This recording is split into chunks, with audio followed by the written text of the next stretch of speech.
Oke, video ini akan menjelaskan tentang program yang kita pelajari sebelumnya, yaitu mencoba menyajikan data yang kita masukkan dengan tipe data array. Kemudian kita akan tampilkan data yang kita masukkan tadi dalam format tabel atau dalam bentuk tabel. Nah, ini bedanya. Kalau seandainya kita menggunakan variabel biasa, maka data yang kita masukkan itu nggak bisa kita sajikan ke dalam tabel. Kenapa? Karena kalau variabel biasa, kalau data yang disajikan dalam bentuk tabel itu biasanya adalah data yang berulang, ya. Tetapi kalau variabel yang kita gunakan variabel biasa itu nggak mungkin kita sajikan dalam bentuk tabel, ya. Kenapa? Karena dia hanya mampu menampung satu nilai saja.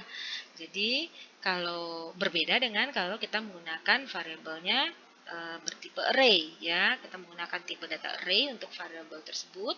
Karena kalau untuk array, untuk variabel yang sama kita bisa masukkan lebih dari satu nilai. Nah, makanya bisa disajikan dalam bentuk tabel, ya. Tapi kalau variabel biasa nggak bagus nanti tampilan, nggak mungkin tabel hanya isinya satu baris aja gitu, ya. Tapi kalau menggunakan variabel array, kita bisa menggunakan beberapa baris karena satu baris mewakili satu nilai data yang ada di dalam variabel array kita, ya. Jadi misalnya kalau variabel array kita ada 10 indeks, berarti maksimum ada 10 baris yang bisa, baris data yang sama yang kita sajikan.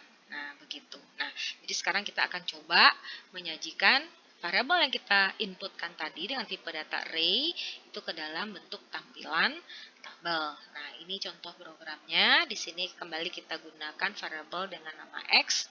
Di sini kita deklarasikan 5. X5 itu menyatakan bahwa akan ada 5 data yang bisa ditampung oleh variabel X kita ini, ya. Nah, kemudian nanti ada I di sini tipe datanya integer. Nah, di sini bedanya X adalah array sementara I adalah variabel biasa. Kenapa? Karena X di sini ada indeksnya yang ada dalam tanda kurung siku. Sementara I kan nggak ada nih, berarti I adalah variabel biasa. Oke. Nah, kemudian kita lakukan perulangan. Ini berapa kali kita lakukan? Kalau nilai awalnya 1, kemudian I-nya sampai kecil sama dengan 3, berarti akan ada 3 perulangan. Jadi untuk I dari 1, 2, sampai 3. Kemudian out, jadi artinya kita buat tanda kurung kelawar ini menyatakan bahwa apa yang ada di dalam tanda kurung kelawar ini akan dilakukan sebanyak 3 kali, kan begitu ya. Nah, berarti di sini nilai ke pada saat I sama dengan 1, kita masukkanlah X1. Misalnya X1-nya tadi nilainya 10 misalnya nanti kita inputkan, ya.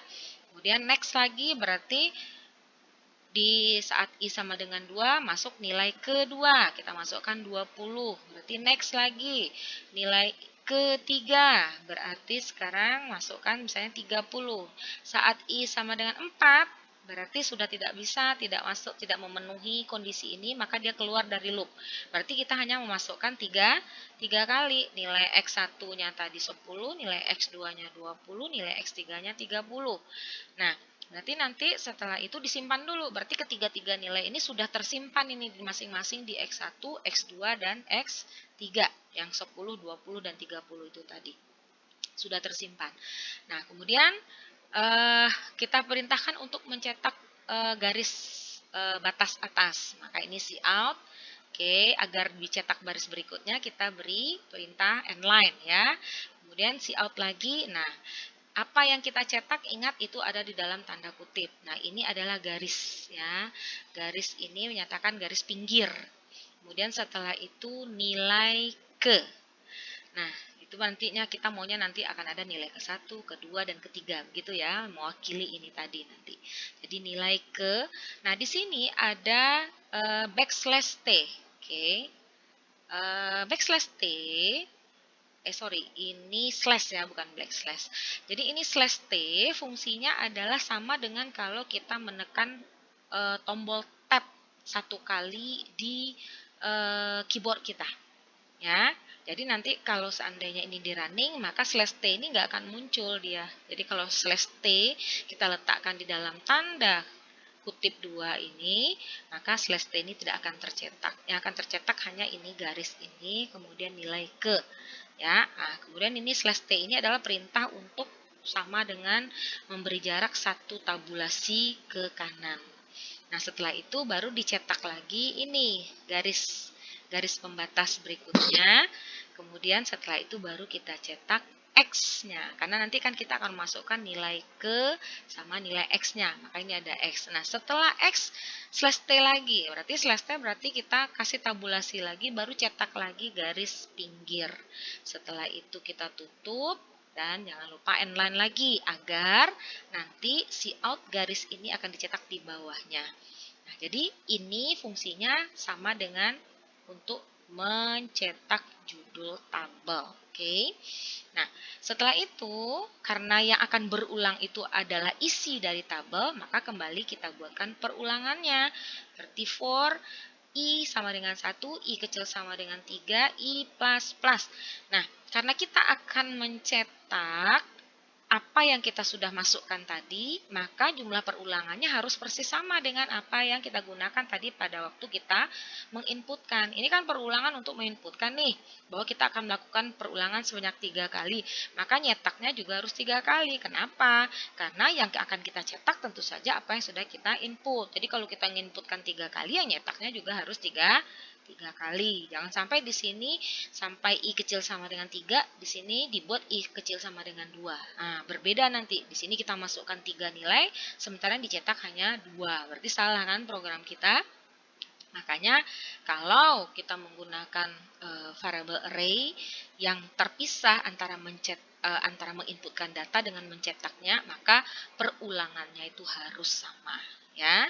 Nah, kembali di sini nah sekarang untuk mencetak isi lagi, berarti cout sama dengan ini, berarti karena tadi di awal kita cetak dulu garis batas yang sebelah kiri, maka kita cetak juga. Ya, cuman nilai ke-nya itu nanti kan mewakili nanti I ini. Nah, makanya kita cetak I. Nah, karena I yang akan kita cetak itu adalah nilainya, yaitu 1, 2, 3, maka I ini nggak boleh dalam tanda kutip. Ingat, cara mencetak nilai variabel dalam C++. Berarti harus di luar tanda kutip. Jadi yang dalam tanda kutip hanya garis miringnya ini aja. Nah, setelah kita cetak I, tadi gimana? Kita sesuaikan dengan ini urutannya. Setelah kita cetak nilainya, kita kasih slash T dulu. Nah, makanya kembali kita kasih slash T, tapi ingat tadi slash T kalau dia di dalam tanda kutip, maka dia tidak akan tercetak slash T-nya. Nah, ingat di sini kan ada slash T, habis itu kita nyetak garis lagi, garis pembatas. Nah, jadi setelah slash T masih dalam tanda kurung, cetak garis pembatasnya. Nah, ini nanti biar dia sejajar dengan ini. Oke. Setelah itu, setelah garis ini kan kita nyetak nilai X-nya. Berarti sama. Kita cetak XI-nya, tidak dalam tanda kutip, karena kita akan mencetak nilai dari XI. Setelah XI, kita cetak slash T lagi. Makanya kembali di sini, sorry ini ketinggalan 1.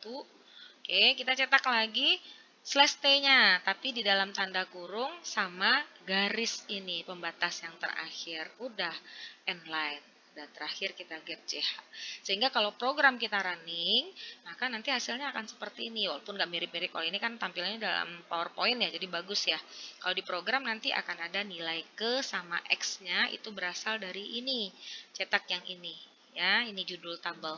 Oke, kemudian nanti kita nyetak di sini 1 itu tadi kan nilai data untuk I sama dengan 1, 2, 3. Nah, nilainya kebetulan misalnya kita inputkan tadi X1-nya 5, X2-nya 3, X3-nya 7. Maka hasilnya akan seperti ini. Oke, silakan dipraktekkan. Sekian, terima kasih.